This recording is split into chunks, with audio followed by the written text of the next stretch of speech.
Hi Leo, welcome to your week ahead Taroscope with me, Raphael from Reydiant Reality. It's an absolute pleasure to have you. Thank you so much for being here. Thank you so much for joining me.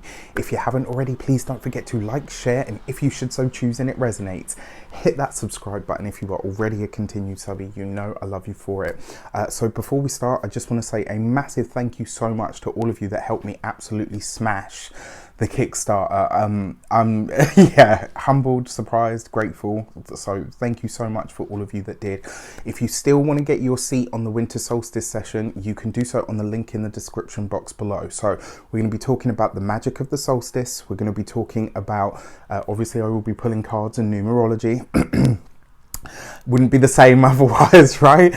We will be talking about the human design perspective of a lot of the transits that are taking place and what that means for all of us as a collective going forward into 2021. There'll also be some goodies from that as well.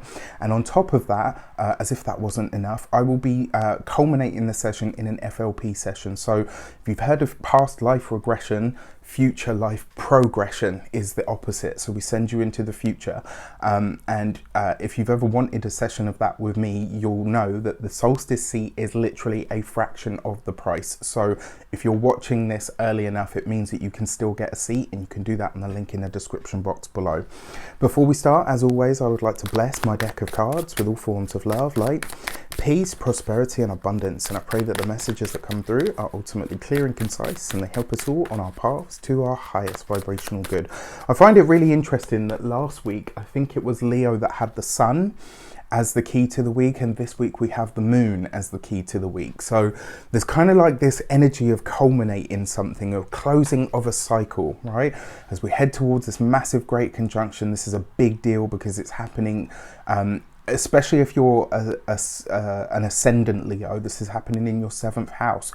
Partnerships, relationships, connections, open enemies, competitors, people that you collaborate with, people that you connect with, people that you interact with on those kinds of levels could really start showing up for you now. So this is a really important moment for you. Now, when it comes to the key to the week, remember, the moon card can sometimes see us being a lot more reflective, but sometimes as well, this can be a little bit of a confusing card. The moon card isn't always benevolent. Sometimes it does have that energy of, being unsure about something, or sometimes it can show us, or sometimes it can show up when we finally get to the root of our fear.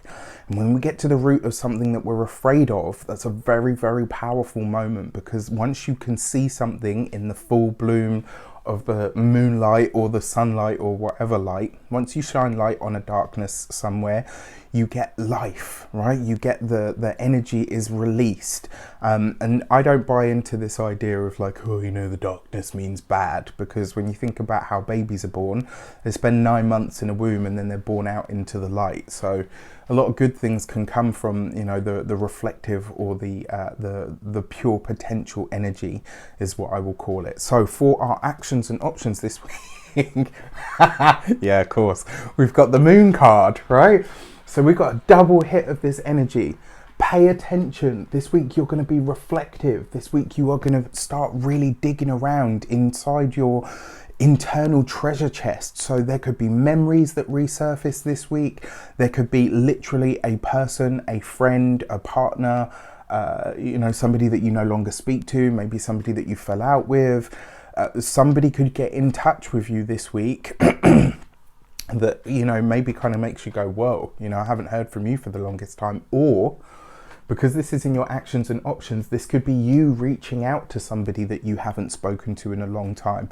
Maybe there's a part of you that feels, you know what, it's time to have this conversation. It's time to mend this rift. It's time to, or maybe it's time to just finally say your piece and then leave it done from there.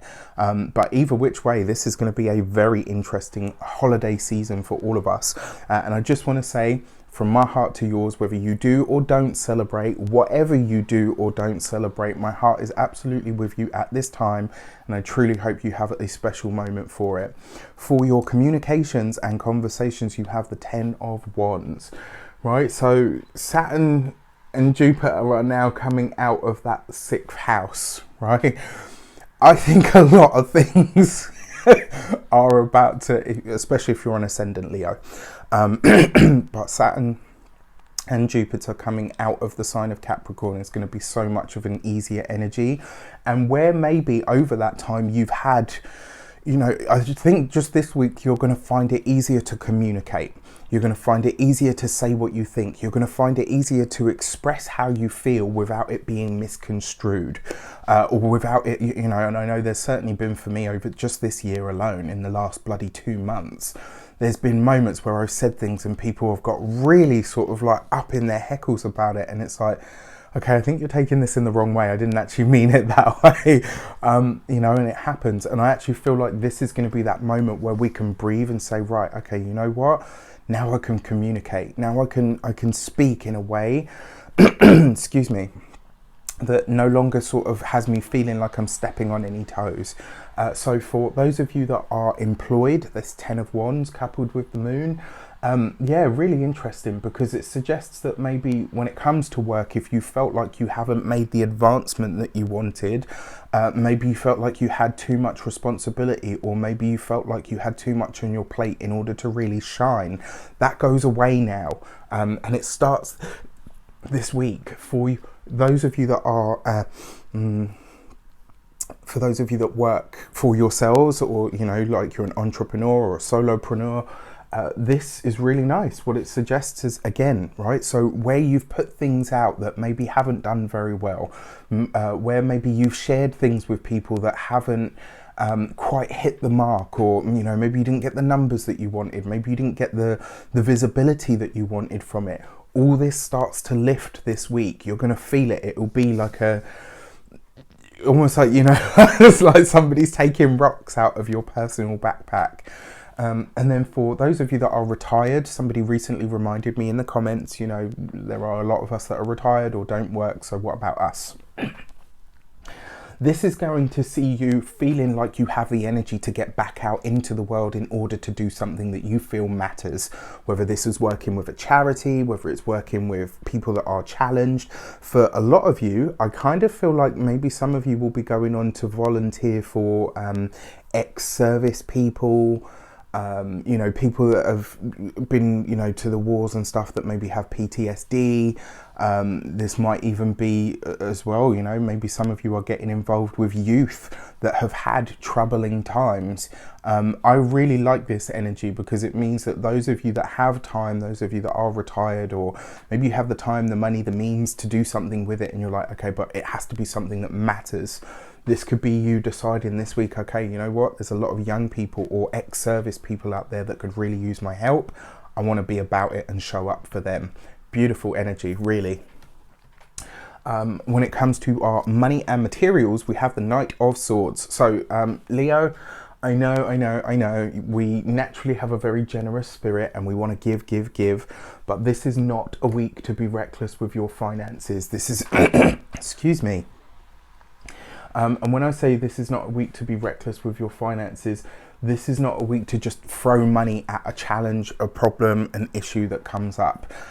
If somebody has something that they want to communicate to you that maybe they're frustrated with, throwing money at the situation is only going to be a plaster.